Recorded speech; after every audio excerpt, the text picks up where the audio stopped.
You check your phone every 10 minutes, on average, and it's changing your brain in ways you can't even imagine. The constant stream of notifications, updates, and distractions has created a culture of digital addiction, and the effects on our mental health are becoming increasingly clear. But what is digital addiction, exactly? And how is it affecting our brains? For Sarah, a 25-year-old marketing specialist, digital addiction started as a convenience. She loved the feeling of being connected to her social media accounts, her work emails, and her favorite news outlets all at once. But as time went on, she found herself checking her phone compulsively, often out of habit rather than necessity. She'd wake up in the middle of the night to scroll through Instagram, only to feel anxious and restless when she finally went back to bed. Sarah's experience is not unique. Digital addiction is a real phenomenon, with symptoms including anxiety, depression, and social isolation. Studies have shown that excessive screen time can lead to a decline in cognitive function, memory loss, and even an increased risk of chronic disease. But why are we so susceptible to digital distractions in the first place? It all comes down to our brain's wiring. You see, our brains are programmed to respond to instant gratification, which is exactly what digital media provides. We get a hit of dopamine every time we check our phone, whether it's a new like on Facebook or a notification from a favorite app. This can create a cycle of addiction, as we become increasingly dependent on the constant stream of rewards and validation. Take the example of video games, for instance. While they're often criticized for promoting addictive behavior, they also demonstrate the power of instant gratification on our brains. Players are rewarded with points, badges, and level-ups every time they complete a task or defeat an enemy, which can activate the brain's reward centers and release dopamine. This can lead to compulsive behavior, as players become hooked on the feeling of achievement and the constant stream of rewards. But the effects of digital addiction aren't limited to our individual experiences. When we are all connected to our devices 24/7, it can create a sense of social isolation and disconnection. We are more likely to spend time alone, staring at screens, rather than engaging with the world around us. This can have serious consequences for our mental and emotional well-being, not to mention our relationships and overall quality of life. For Emily, a 30-year-old writer, digital addiction took a toll on her relationship. She'd spend hours scrolling through social media, comparing her life to others and feeling increasingly inadequate. She'd avoid social gatherings and events, preferring the comfort of her own home and her phone. It wasn't until she took a break from social media and started focusing on her writing that she began to feel more connected to the world around her. Emily's story highlights the importance of taking control of our digital habits. By setting boundaries and limits on our screen time, we can start to break the cycle of addiction and reclaim our lives. This might mean turning off notifications, deleting social media apps, or implementing screen-free zones in the home.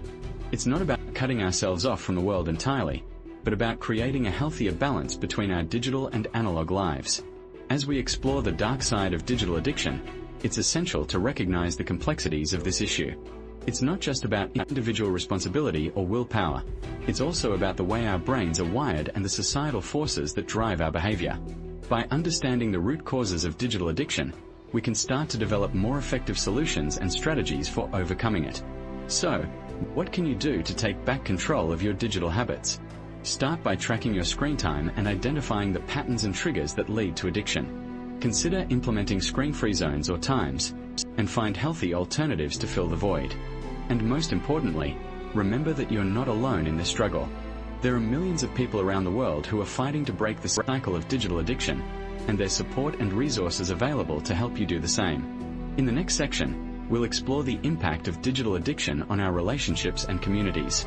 From the effects of social media on our self-esteem to the role of technology in creating social isolation, we'll delve into the complexities of this issue and explore the ways in which we can start to build a healthier, more connected world. You've checked your phone 1,000 times today, but have you ever stopped to think about what's happening inside your brain? Research is revealing a shocking truth. Excessive screen time can actually damage your cognitive abilities, leaving you with a reduced capacity for memory and attention. Imagine trying to focus on a task, but your mind keeps wandering to the latest social media update or text from a friend. It's like your brain is constantly being pulled in multiple directions, struggling to prioritize what's truly important. This is exactly what's happening when we are constantly glued to our screens. Studies have shown that people who spend more than 2 hours a day on their phones experience a significant decline in cognitive abilities. It's not just a matter of being distracted. It's a sign that our brains are actually rewiring themselves to be more reliant on digital stimuli. And it's not just about the time spent on screens, it's about the nature of the content itself. Social media, in particular, is designed to be highly engaging. Every time we scroll through our feeds, our brains release a surge of feel-good chemicals like dopamine. It's like a digital high, and we are constantly craving the next fix. But this can lead to a vicious cycle of addiction, as we become dependent on the constant flow of digital stimuli to feel happy and fulfilled.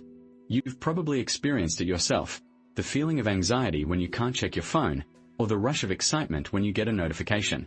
It's like our brains are hooked on this constant stream of digital input, and we can't seem to get enough. But what's the long-term cost of this addiction? For some people, it's a loss of productivity and creativity. They find themselves constantly scrolling through their feeds, unable to focus on anything else.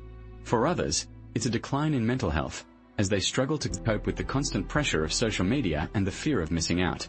But for many of us, it's simply a feeling of emptiness and disconnection, as if we are missing out on something deeper and more meaningful.